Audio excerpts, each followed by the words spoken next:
qui concerne les médicaments, malheureusement, comme tous les ans, on présente des résultats d'essais qui ne sont pas positifs. Donc, il y a un médicament qui est la ceftriaxone, qui avait pour but d'augmenter l'expression des transporteurs du glutamate et donc protéger de la mort cellulaire par le phénomène excitotoxique. Ça a été évidemment montré que les propriétés neuroprotectrices étaient observées dans des techniques in vitro. Il y a eu une première étude de phase 2 pour étudier la tolérance du médicament chez les patients, qui a conduit à une étude de phase 3, donc sur 513 patients double aveugle, et la pente de décroissance sur l'échelle fonctionnelle ALS-FRS, c'était le critère premier d'efficacité. Cette étude a été arrêtée avant son terme. Il n'y avait aucun effet. L'olézoxime, il a été montré que cette molécule, sur un modèle murin de souris exprimant une mutation du gène de la SOD, qu'on avait un effet neuroprotecteur via une modulation de l'activité mitochondriale. Il y a une étude multicentrique réalisée sur 512 patients. On a observé un effet, mais qui reste marginal sur l'échelle fonctionnelle. La survie des patients dans cette étude apparaissait supérieure aux essais antérieurement conduits, ce qui valorise très probablement la prise en charge à la fois nutritionnelle, mais surtout respiratoire. Néanmoins, l'étude est négative. Troisième molécule, le dexpramipexol, pour lequel on pensait qu'on aurait un effet. On a vu une réunion aux États-Unis, on pensait que l'effet serait peut-être positif.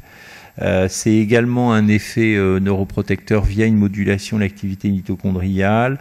Première étude qui était sur 102 patients, deuxième étude sur 2 fois 471 patients. Le seul bénéfice qui est retrouvé, on reconfirme l'effet bénéfique du riluzole. L'étude d'addition dexpramipexol plus riluzole versus riluzole est négative.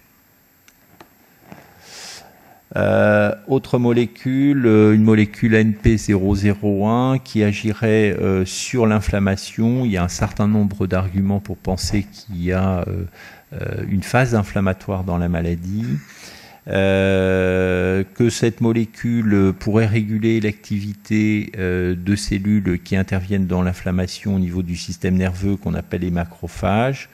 Il y a une étude de phase 2 qui a été réalisée sur 136 patients répartis en 3 groupes, un groupe placebo et puis 2 doses. Ils ont été suivis pendant 6 mois et on a étudié la tolérance puis l'efficacité sur la pente évolutive de l'échelle fonctionnelle. Il y a une bonne tolérance, il y a une tendance pour le groupe le plus haut dosé. Et avec le fait que sur cette période de 6 mois, il y a un quart des patients qui ne s'aggravent pas sur cette période, donc il y a une étude de phase 3 qui débute. La rasagiline, action neuroprotectrice via une modulation de l'activité mitochondriale. Il y avait une phase 2, donc multicentrique en ouvert, avec une posologie de 2 mg. Les résultats intermédiaires à 6 mois, il y avait eu 35 patients d'inclus, un décès et 4 sorties pour effet indésirable. Il semble qu'il y avait un discret ralentissement du déclin de l'échelle fonctionnelle. Il y a un effet positif sur un certain nombre de biomarqueurs. On devrait avoir les résultats définitifs dans les mois qui viennent. on sort des essais thérapeutiques et c'est un peu plus général, c'est les dosages de vitamine E et le fait qu'on peut faire une supplémentation contrôlée et regarder par rapport au risque de développer la maladie. Si le taux de vitamine E est au-dessus de la médiane, on diminue le risque de développer la maladie et il en est de même sur l'action, disons, thérapeutique, opothérapique. Si on apporte de la vitamine E, on peut également agir sur le risque de développer la maladie, en sachant que évidemment c'est pré-maladie, mais c'est pas inintéressant de connaître un certain nombre de facteurs protecteurs. En ce qui concerne dans la prise en charge par rapport à la gastrostomie qui peut être proposée dans un certain nombre de cas quand les patients ont des grosses difficultés pour avaler ou bien qu'on observe une altération majeure de l'état nutritionnel, bon, c'est une équipe portugaise qui a étudié leur pratique sur la gastrostomie mise en place par voie endoscopique. Manifestement, on voit que la gastrostomie est probablement placée trop tard dans la maladie pour avoir un effet bénéfique sur la survie. Et on essaye un petit peu de comprendre les raisons, bien sûr, qui font qu'on accepte plus ou moins vite la maladie. Ce qui est clair, c'est qu'on a une partie de la réponse. L'équipe italienne d'Adriano Chio a étudié l'existence de la répercussion d'éventuels troubles évidemment discrets du comportement ou de troubles discrets sur le plan cognitif. Et il est montré que à la fois sur la mise en place de la trachéotomie et la survie après trachéotomie, mais également sur la mise en place de la VNI, l'acceptation est plus tardive et il y a un effet délétère de ces troubles qu'on appelle dysexécutifs, qui sont des troubles qui émanent du lobe préfrontal et qui permettent aux patients de prendre un certain nombre de décisions, de participer dans les choix.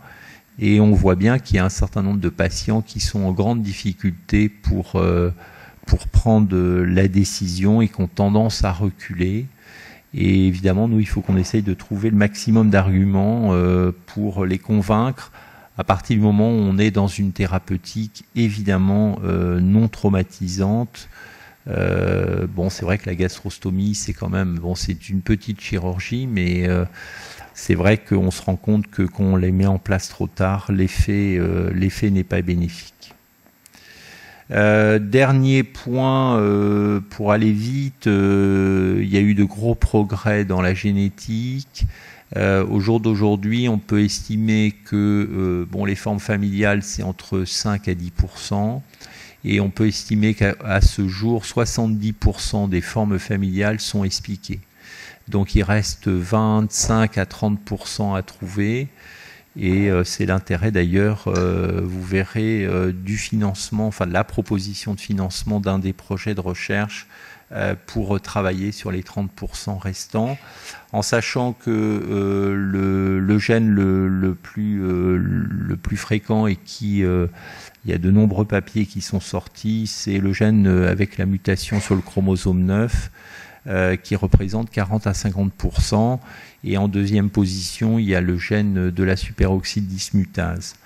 Alors, il y a un très beau papier qui est publié par Wim Robrecht dans Nature, qui a fait vraiment une revue assez remarquable, je veux dire, des processus physiopathologiques.